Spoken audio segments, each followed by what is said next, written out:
चलिए अब एक-एक करके जितनी भी पंचवर्षीय योजनाएँ हैं जो प्लानिंग कमीशन ने बनाई हैं आज तक, उन सबको पढ़ते हैं। टोटल 12 योजना है। इसमें से 1 से लेकर 11 तक इस लेक्चर में हम समझेंगे और सबसे इम्पोर्टेंट 12वीं योजना को अगले लेक्चर में समझेंगे।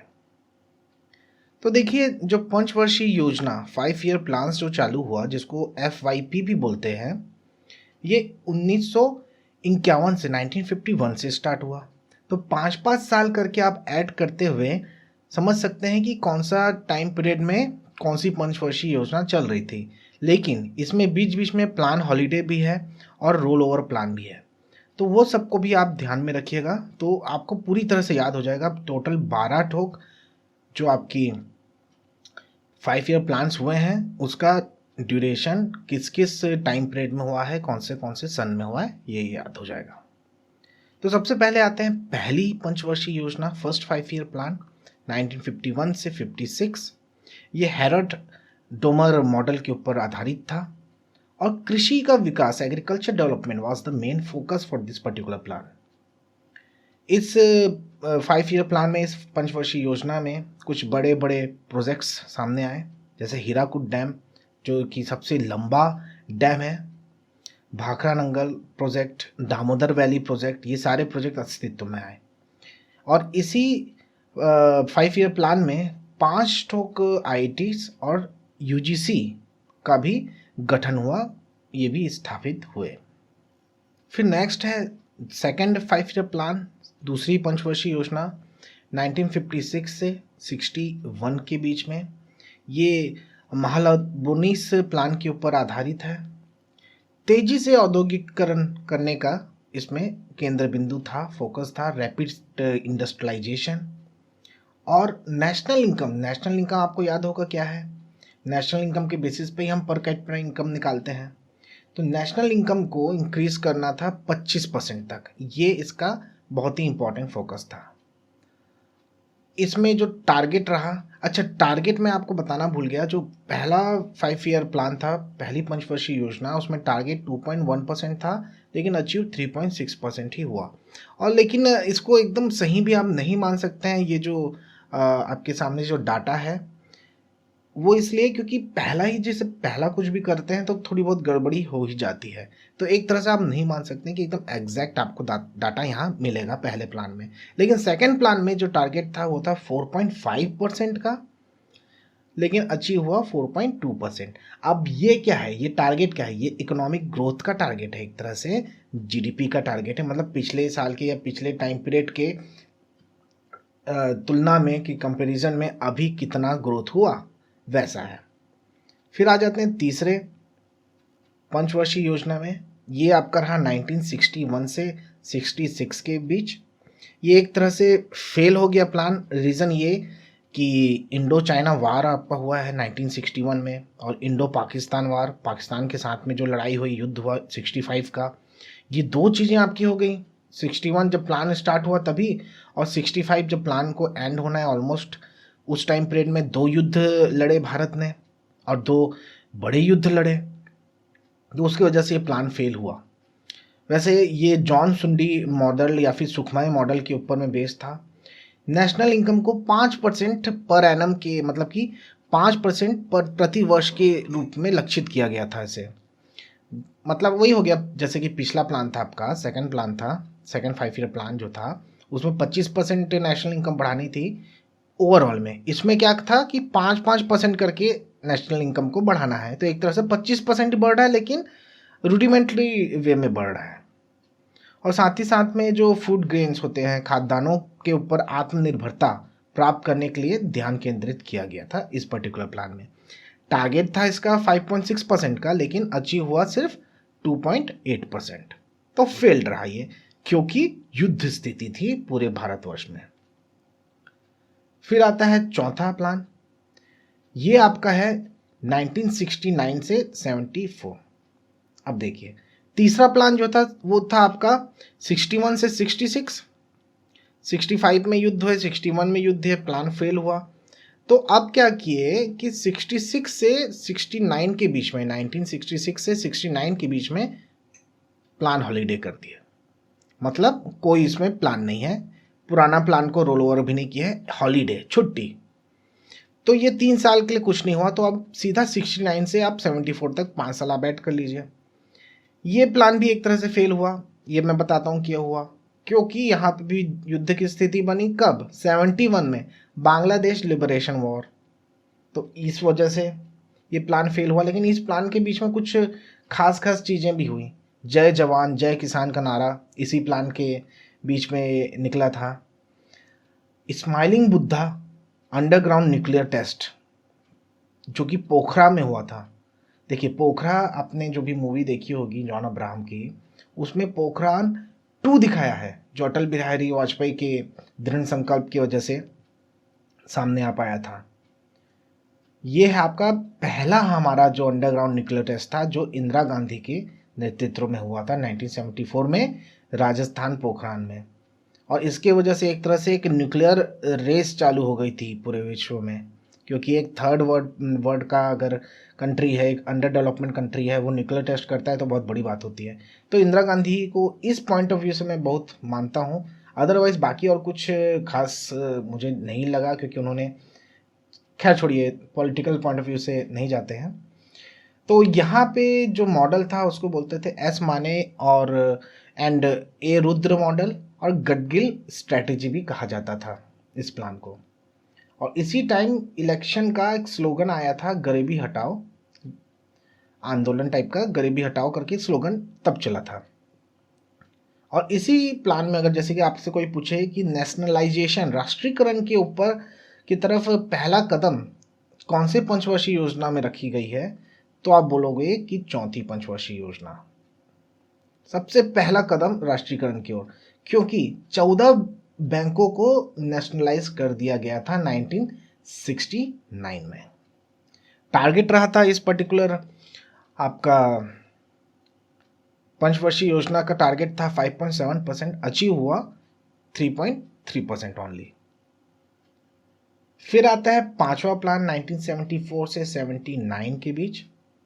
इसमें कृषि और रक्षा क्षेत्र में आत्मनिर्भरता की बात हुई थी। और इस टाइम पीरियड में इंदिरा गांधी जी की गवर्नमेंट गिरी, मोरारजी देसाई आए 1976 में, और उन्होंने प्लान को रिजेक्ट कर दिया, पूरी तरह से अस्वीकार कर दिया कि हमें ये प्लान चाहिए ही नहीं, हमें नया चाहिए। तो एक तरह से सबसे पहला टर्मिनेटेड प्लान, देखिए इसमें अवधि भी देख लीजिए, 74 से 79 लिखा तो है, लेकिन ये 4 साल में खत्म हो गया था। तो सबसे पहला टर्मिनेटेड, सबसे पहला हटाया गया हुआ प्लान जो है, अगर आप बोलेंगे तो पांचवी पंचवर्षीय योजना है, 5th 5 ईयर प्लान। इसमें एक चीज हुई थी कि जो इलेक्ट्रिसिटी सप्लाई था, इलेक्ट्रिसिटी सप्लाई एक्ट जो था, उसका संशोधन किया गया, it was amended, and government entered into power generation and transfer. मतलब अब पावर जनरेशन, मतलब बिजली का उत्पादन और वितरण और हस्तांतरण, ये सब का कार्य अब सरकार करेगी। इसलिए वो अभी तक चलता आ रहा है। अभी देखिए कि आप सरकार के पास एनटीपीसी वगैरह, सीएसईबी डिपार्टमेंट, ये सब जो हो गए, सब सरकार के ही तो हैं। प्राइवेट प्लेयर्स रहते हैं, प्राइवेट प्लेयर्स भी सेल करते हैं, लेकिन पावर पूरा आ जाता है सरकार के पास। तो एक तरह से इसमें समाजवादी झुकाव हो गया है हमारा मार्केट का, इलेक्ट्रिसिटी के पॉइंट ऑफ व्यू से इसी टाइम से हो गया है। फिर आपका आता है, अच्छा, इसमें 4.4% टारगेट रहा था पांचवी पंचवर्षीय योजना में, और अचीव्ड हुआ था 4.8%। तो एक तरह से मान सकते हैं कि सक्सेसफुल हुआ है, बट ये टर्मिनेटेड भी हुआ है। फिर है छठवीं पंचवर्षीय योजना, 6th 5 ईयर प्लान, 1980 से लेके 1985 के बीच। ये आर्थिक उदारीकरण का दौर था। प्राइस कंट्रोल को एलिमिनेट कर दिया गया था, राशन शॉप को बंद कर दिया गया था महंगाई की वजह से, और एक तरह से देश की अर्थव्यवस्था गड्ढे में जाने लग गई थी, गिरने लग गई थी, डगमगाने लग गई थी। इसमें टारगेट क्या है नहीं है नहीं पता अच्छे से, लेकिन अचीव्ड हुआ था 6% का ग्रोथ। नाबार्ड भी स्टैब्लिश्ड हुआ था इसमें, इसी पंचवर्षीय योजना में आसपास 82 में, और नेशनल सीड प्रोग्राम और खादी इन विलेज प्रोग्राम, ये सारी चीज़ें सरफेस में आई थी। और इसके साथ ही साथ में जो आप देखेंगे, अगर तुलना करेंगे आप अगर पांचवी योजना और छठी योजना में, तो आप देखेंगे 2 साल का गैप बनता है। पांचवी योजना आपकी 1974 से 79 है, छठी योजना 1980 से ले रहा है, क्योंकि रोलिंग प्लान लिया गया था 78 से 80, क्योंकि पांचवी योजना असल में 74 से 79 ना होते हुए 78 तक रही, क्योंकि 4 साल में टर्मिनेट हो गई।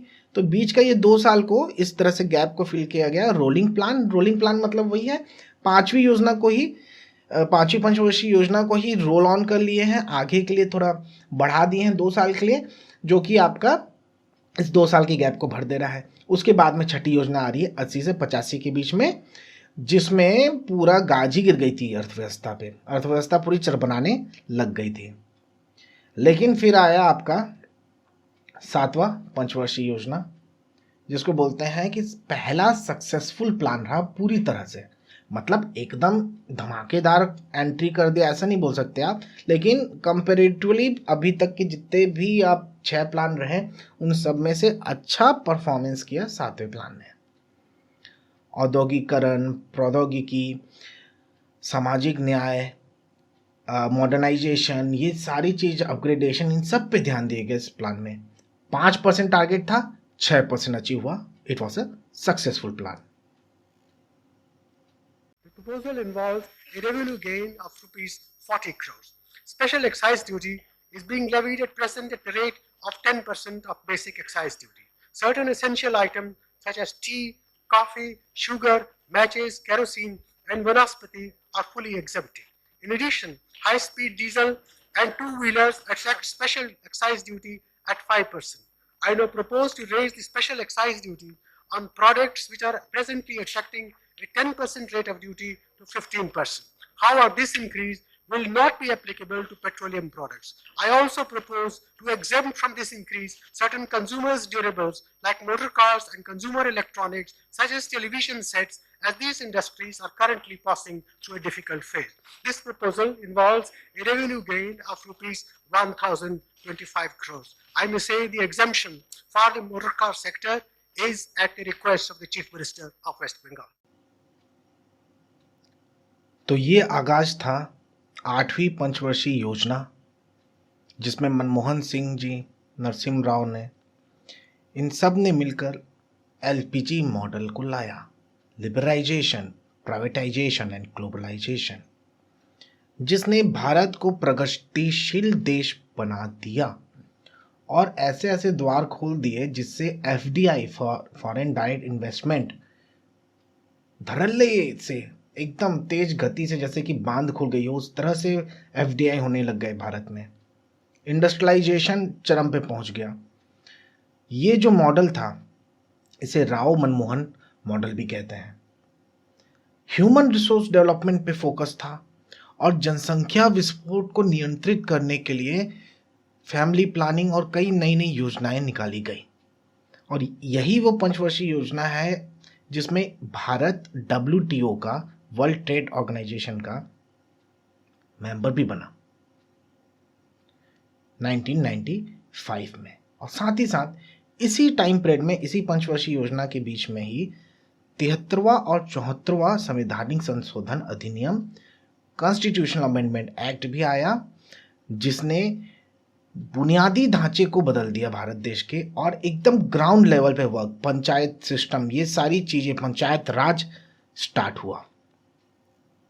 टारगेट रहा था 5.6% का, अचीव हुआ 6.7%। फ्लाइंग कलर्स के साथ में एक सक्सेसफुल पंचवर्षीय योजना रही 8वीं योजना। फिर 9th जो आपकी 5 ईयर प्लान है, पंचवर्षीय योजना है, वो 97 से 2002 रहा। इसे यशवंत सिन्हा मॉडल या फिर सेकेंड जनरेशन रिफॉर्म मॉडल भी कहते हैं। इक्विटेबल डिस्ट्रीब्यूशन, समान वितरण, सोशल जस्टिस, सामाजिक न्याय और इंटीग्रेटेड डेवलपमेंट, दैट मीन्स एकीकृत विकास, इस पे फोकस था। और साथ ही साथ में जैसे आपका 8वीं पंचवर्षीय योजना 8th 5 ईयर प्लान में ह्यूमन रिसोर्स डेवलपमेंट पे, मानव विकास पे जोर था, वैसा यहाँ पे भी है, 9वीं योजना में भी रहा। तो 9वीं योजना का टारगेट रहा था आपका 6.5%, लेकिन अचीव हुआ 5.4%। Not so much successful plan. फिर आता है 10वीं पंचवर्षीय योजना। अब हम आ चुके हैं मिलेनियम में, नए मिलेनियम में आ चुके हैं, 2002 से 7 के बीच है ये। टारगेट था इसमें 8%, अचीवमेंट 7.8% हुआ, तो ऑलमोस्ट सक्सेसफुल हम बोल सकते हैं इस प्लान को। सतत विकास, सस्टेनेबल डेवलपमेंट, और जो 9वीं योजना थी उसके जो बचे कुछ प्लान हैं उसको कंप्लीट करने की उद्देश्य था इस पर्टिकुलर पंचवर्षीय योजना का। टारगेट रखे गए थे इसमें unemployment, maternal mortality rate. Maternal mortality rate मतलब कि MMR जो होता है, मतलब जो महिलाएं होती हैं, बच्चे को जन्म देते वक्त जिनकी मृत्यु हो जाती है, उसको MMR कहते हैं। वो आई थिंक ये कुछ 10,000 में कितनी मृत्यु हो रही है या फिर 1 लाख में कितनी मृत्यु हो रही है, इस टाइप से इसको डिफाइन किया जाता है, इसका डाटा बनाया जाता है। और IMR जो लिखा है, इसका फुल फॉर्म में लिखा नहीं हूँ, ये इन्फेंट मोर्टेलिटी रेट होता है, मतलब जो बच्चे, नवजात बच्चे जन्म लेते ही दम तोड़ देते हैं। ये भी शायद 1,000 या 10,000 में कितने बच्चे हुए उस हिसाब से डाटा रखा जाता है। और साथ ही साथ में इस योजना में एक अच्छी बात ये हुई थी कि 2007 तक 25% तक वृक्षों के आवरण को बढ़ाना है हमें, इसके ऊपर चर्चाएं हुई थी, इसके ऊपर प्रकाश डाला गया था। और साथ ही साथ में 2007 तक, मतलब कि कोई पंचवर्षीय योजना 5 साल की जो योजना है उसमें जो टारगेट फिक्स हुआ है तो 5 साल में ही पूरा करना है। साल की जब आपका योजना खत्म होने वाली है, वो उस लास्ट ईयर में ही आंकलन होगा कि वो योजना सफल रही कि नहीं रही, सारी बातें जितनी हमने सोची थी वो सब कंप्लीट हुआ कि नहीं। तो इसमें एक बात ये थी कि सभी गाँवों में पीने का पानी होना चाहिए, पोर्टेबल ड्रिंकिंग वाटर। और साथ ही साथ में आपका नेशनल हॉर्टिकल्चर मिशन भी शुरू हुआ था 2005 और 6 के बीच में। फिर आ जाता है आपका 11वां पंचवर्षीय योजना, 11th 5-year प्लान 2007 से 12 तक। इसमें और तेजी से और अधिक समावेशी विकास, faster and more inclusive growth के ऊपर फोकस किया गया।